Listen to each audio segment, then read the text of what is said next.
If you haven't subscribed yet, now's the time. When the channel reaches 1,000 subscribers, I'll share a surprise story I prepared especially for you. The town lay quiet under a pale sky that pressed down hard on the roofs. Dust moved across the street in low sheets, scuffing against boot heels and empty barrels. A sign for the saloon hung crooked, its chain clicking softly each time the wind shoved it.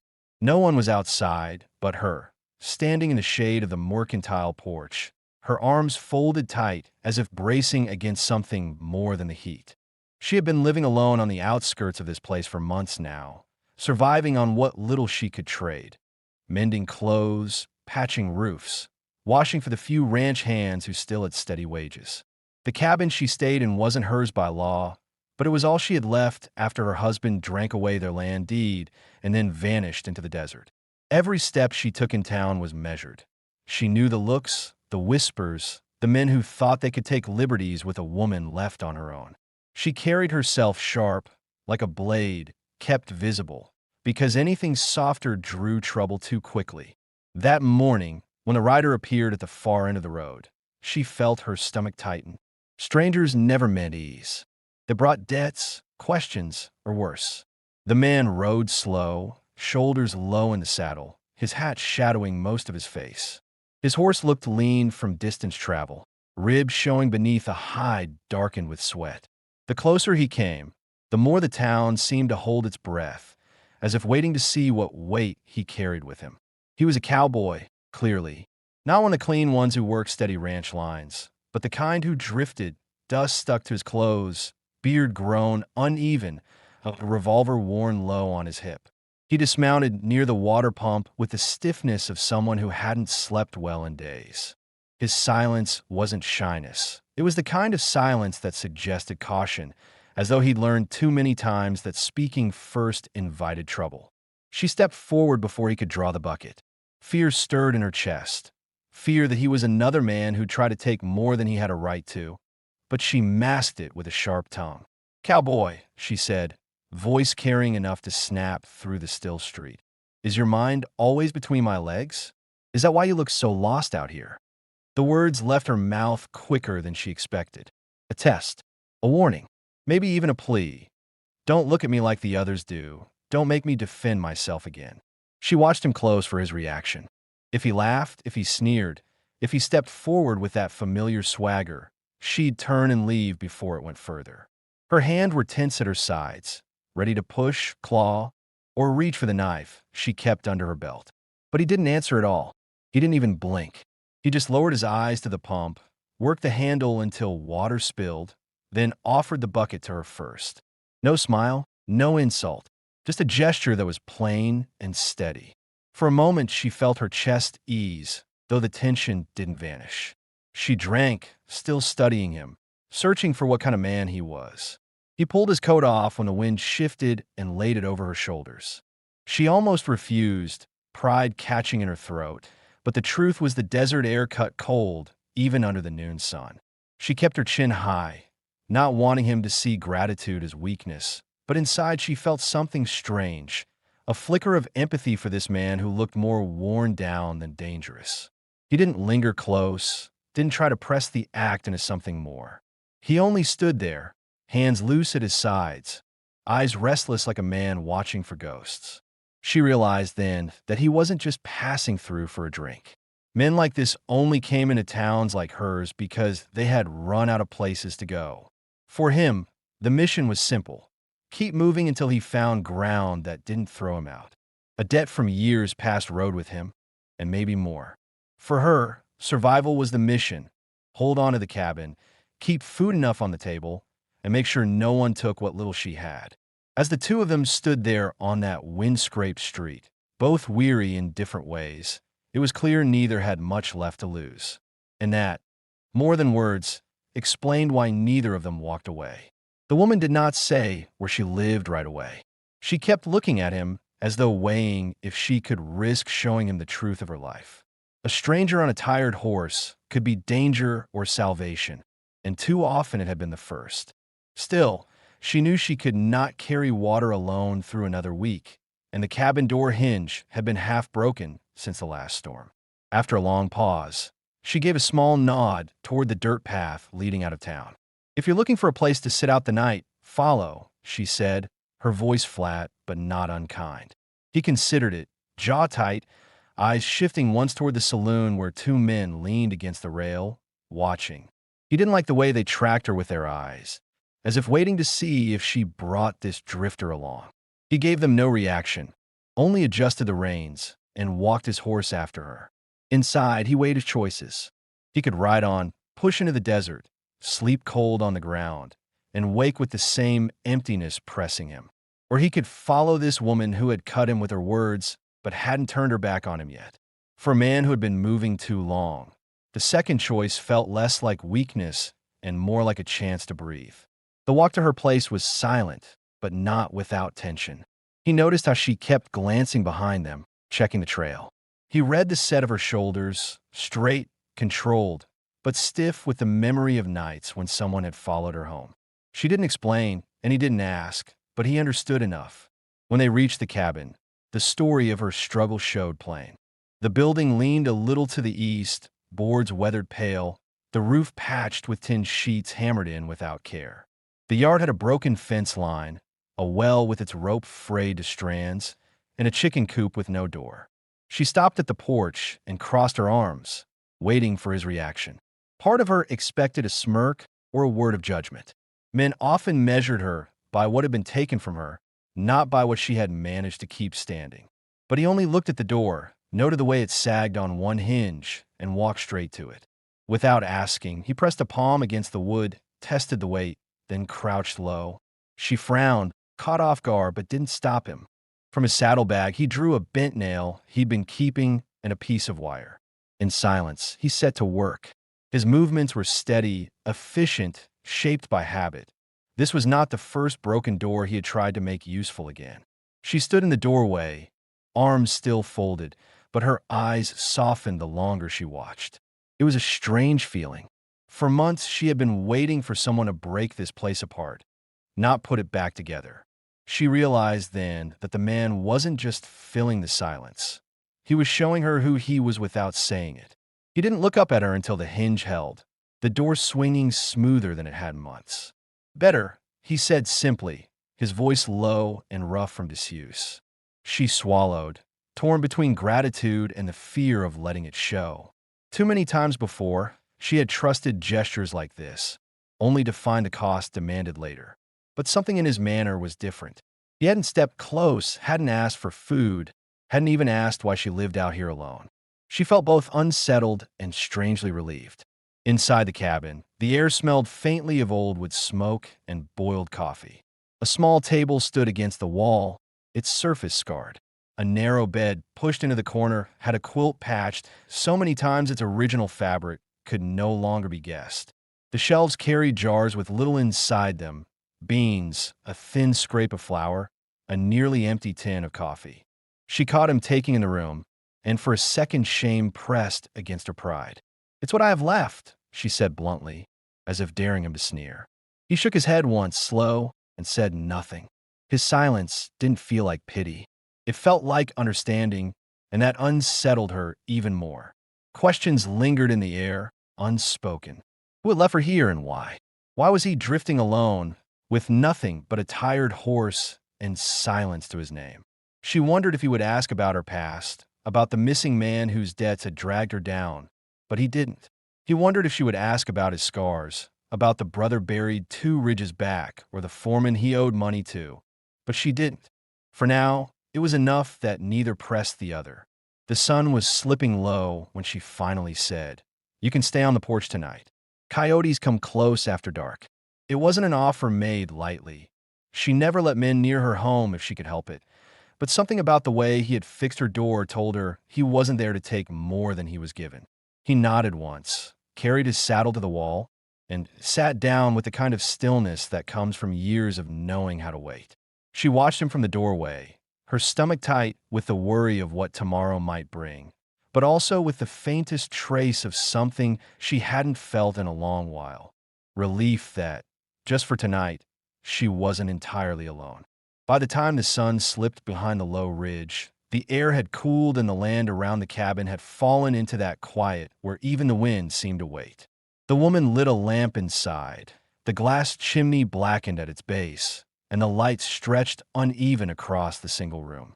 She placed two bowls on the table, one with beans watered down, so thin the bottom showed clear. She hesitated for a moment, then ladled half into another bowl for him. Sharing wasn't something she did often. Food was tight, every scoop mattered. But if he was going to sit outside her porch all night, she decided he couldn't do it on an empty stomach. He ate without noise, spoon steady, shoulders squared. He didn't complain, didn't ask for more. That unsettled her more than grumbling would have. Most men who came through took what they could, pushing until you either gave or fought.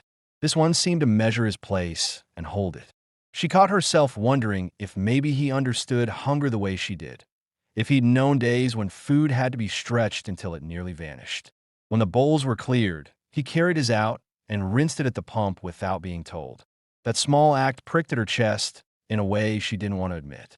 She reminded herself not to be swayed too quickly. A man who fixed a door and washed his bowl didn't suddenly erase the danger she had faced before. Still, she felt the knot of her nerves loosen slightly. Night deepened. Coyotes began calling in the distance, their howls carrying over the scrub hills. He set himself on the porch step with his hat low, rifle laid across his knees. She lingered inside, folding her arms across her chest, debating whether to lock the door or leave it open. Locking it meant she still didn't trust him. Leaving it open meant she admitted some measure of reliance. Finally, she set the latch but didn't slide the bolt all the way. A middle ground she could live with. Lying down on her bed, she found sleep wouldn't come. Her body held too much tension, listening for every noise outside. She thought about him, this stranger she'd allowed near her home. She tried to recall the exact reason she'd let him follow her back. Was it only because she needed the door fixed? Or because she had caught something in his silence that felt different from the rest? Her heart raced with the fear that she might have misjudged. If she was wrong, it could cost her everything. Outside, he sat in the dark with the rifle balanced and his ears tuned to the night. He wasn't on her land by chance. He had ridden into that town with nowhere left to go, debts shadowing him, and the knowledge that if he didn't stop somewhere soon, his horse would collapse under him. Sitting there, he thought about the woman inside, her sharp words at the pump, the way she had watched him for weakness, the fact that she still gave him half her supper. He wondered if she had been left behind by someone like himself, a drifter who didn't stay. The thought made his stomach twist. Hours passed. He walked the fence line once, counting each post and scanning for fresh prints, the kind of habit a man carried from too many years watching for trouble. The fence was broken in places, but no one had come through. He returned to the porch and sat again, the coyote calls fading as the night stretched on. Near dawn, she gave up on sleep and pushed the door open. He didn't turn, just shifted his hat back slightly. "You didn't rest," she said. Not quite a question. "Didn't need to," he answered. His voice was rough but steady. Something softened in her expression. She wanted to ask him why he stayed so still, why he guarded a house that wasn't his, why he hadn't asked her for anything in return. But the words caught in her throat. Instead, she nodded once and stepped out into the cool air, wrapping her arms tight against her chest. The moment stretched there between them, quiet but heavy. She realized the questions she had been holding back, the ones the town whispered about her, would eventually come. Why was she living alone out here? What had happened to the man she once shared this ground with? Why hadn't she sold the cabin or left with the little she had left? The truth was simple, but not easy to say. Her husband had left debts he couldn't pay, left scars on her body and her trust, and left her name tied to a piece of land no one wanted. Selling it meant losing the only anchor she had left. Staying meant swallowing the shame of being the woman who'd been abandoned. When she looked at him now, she wondered if he'd ask those questions soon too. But he didn't. He only sat quiet, watching the sun rise over the ridge. For the first time in months, she felt the strange comfort of another pair of eyes sharing the dawn. Not talking, not demanding, just there. And in that moment, she let herself believe that maybe keeping him close, at least for now, wasn't a mistake. By morning, the sun pressed down hot and dry, pulling the last cool from the ground. The man stepped out early, sleeves rolled, moving with the slow steadiness of someone used to work that lasted all day. He went first to the well, tested the rope, and saw the strands near the bucket frayed to the point of snapping. He cut them clean and rewound the line with a knot that would hold. The woman watched from the doorway, arms folded against her chest, noting how he worked without asking permission. It bothered her at first. This was her place, the last thing she had any control over. But she couldn't ignore that each thing he touched came back more useful than before. Inside, her thoughts pressed heavy. She wondered if she had been foolish to bring him home, to let him sleep under her roof shadow. She worried what the town might say if they saw him here. Every choice she made was judged harshly by neighbors who pretended not to see her when she came into town. But then she remembered the night, the way he had sat without closing his eyes, the way her fears had eased enough for her to rest at last. That reminder kept her from telling him to leave. He checked his horse's hooves next, finding a stone wedged deep in the left fore. He worked it out with the tip of his knife, then brushed the dust from the animal's flank. The horse breathed easier, shaking its head. It was a small thing, but it showed her something important. This man didn't run from responsibility. He tended to what was his, even when no one else was watching. She turned back inside and stirred a pot of oats, thin but warm. Her mind ran restless. She thought about the land, about how the roof leaked and the fence sagged. She thought of the debts left by her husband, how men had come before with papers in their hands and threats on their tongues. She wondered how long she could stand alone before another tried again. A part of her wanted to ask this stranger where he had come from, why he carried such silence. Another part feared the answer, because men with scars and silence often carried trouble in their shadow. He came to the door then, wiping his hands on his jeans, and spoke for the first time that morning. Your fence won't stand another storm. Posts are shallow. Need replacing. His voice was calm, not pushing, just stating fact. She looked at him carefully. And where do you expect me to get posts? Wash bed down the ridge has cottonwood. Straight enough for rail. I can cut them. His offer caught her off guard. Men usually asked first what they be paid. He didn't. He only spoke of the work, like it mattered to him whether her fence held or not. She narrowed her eyes, trying to read what he wanted from her. When nothing came, no grin, no lean forward, she gave a short nod. You do that, I'll see what I can make for supper besides beans. That was as much agreement as either of them needed. Later, she walked the edge of the cabin yard while he worked. The more she studied the place, the more she saw what she had been ignoring. The roof seemed lifting under the sun, the window pane cracked like a spider's web, the chicken coop with no door. Alone, these were problems she managed to live with day by day. But now, with another set of eyes and hands, she felt their weight differently, like unfinished tasks that shamed her. She hated the feeling, but couldn't shake it. When he returned with cut posts, shoulders damp with sweat, she held out a tin cup of water. He drank slow, careful not to waste a drop. She studied him then, trying to picture his past. She noticed faint scars along his forearm, old burns or cuts that spoke of fights not told. She wanted to ask, but her throat tightened. She feared knowing too much might remind her of what she'd already endured with other men. As the day stretched on, he set posts deep and tamped earth around them with his boots. She patched the coop with boards scavenged from a collapsed shed, her hands blistering as she hammered. They worked near each other, but didn't speak much. The silence between them wasn't tense anymore. It was the kind that allowed each to breathe without being judged. That evening, when she brought him supper, jerky with oats stretched into a stew, she finally asked one question that had weighed on her since he arrived. Why'd you stop here, out of all places? He set down the spoon and looked at her a long moment. Horse was wearing thin. Couldn't push him further. And I've been moving long enough.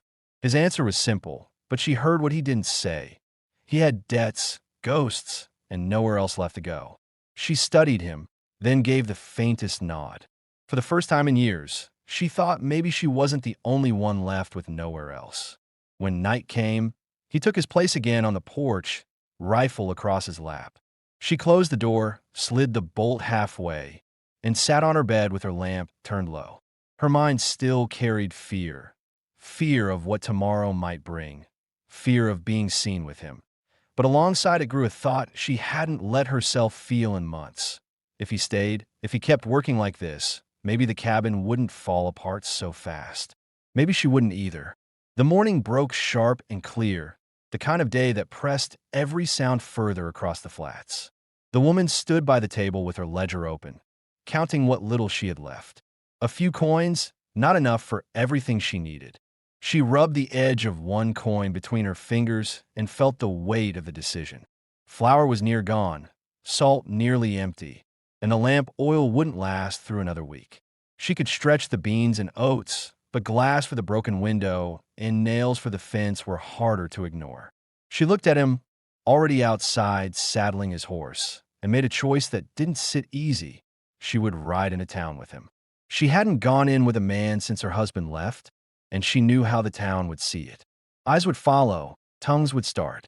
But she also knew how it would look if he rode in alone, buying supplies with her list. The questions would be worse, and she didn't trust anyone there not to cheat him blind. So she cinched her shawl tight, stepped out, and told him flat, "We ride together." He gave no argument, only nodded once, but inside he measured the weight of it. He knew what it meant for her, what it would cost in whispers. He had seen how men at the saloon had looked at her, how quick their eyes sharpened when she passed. Riding beside her would paint a picture in their minds. Still, he accepted it. He wasn't afraid of talk, and if his presence kept hands from reaching for her, it was worth it. The ride was quiet but not empty. Hooves struck the hard dirt in steady rhythm. She rode with her back straight, chin set, but inside her stomach twisted with worry. She thought of the storekeeper's wife, of the way women in town already kept their distance. She knew some would say she had taken up with another drifter, that she hadn't learned from the last one. She hated giving them reason to speak, but she hated more the thought of walking in alone, weighed down by debts she couldn't pay. When they reached town, heads turned just as she expected. Two men leaned at the saloon rail, the same ones who had watched her days before. Their talk fell silent as she passed, their eyes crawling over her before landing on him. She saw the shift in their faces, the kind of smirk that suggested they thought they knew what bound the two of them together. Her jaw tightened, but she kept her gaze forward. Inside the store, the air smelled of dust and kerosene. The clerk looked at her first, then at him, and paused as though adding up numbers in his head. She set her list on the counter: flour, salt, lamp oil, nails, and, after a pause, a small pane of glass. She braced herself for the clerk's look. Sure enough, he raised a brow, eyes flicking toward the cowboy, as if to say another man's paying now. Before she could respond, the cowboy reached into his saddlebag and set down his own coins, fewer than hers, but enough to cover part of the order. He didn't say a word. She caught herself staring at him, surprised. She had expected him to let her handle it, maybe even step back. Instead, he'd chosen to stand with her, to carry part of the weight. The supplies came bundled in rough paper and twine. He lifted them without being asked, carrying them out into the sun. She followed, her chest tight with conflicting feelings, pride that she had faced the clerk without flinching, shame that she needed another man's money, relief that he had given it without a word. On their way past the saloon, the two men shifted off the rail. One spat in the dirt and called out, "Didn't think you'd bring him home so soon." His tone carried more bite than humor. She froze for a heartbeat, heat rushing up her neck. Her first instinct was to snap back, to throw a barb sharp enough to draw blood. But before she could open her mouth,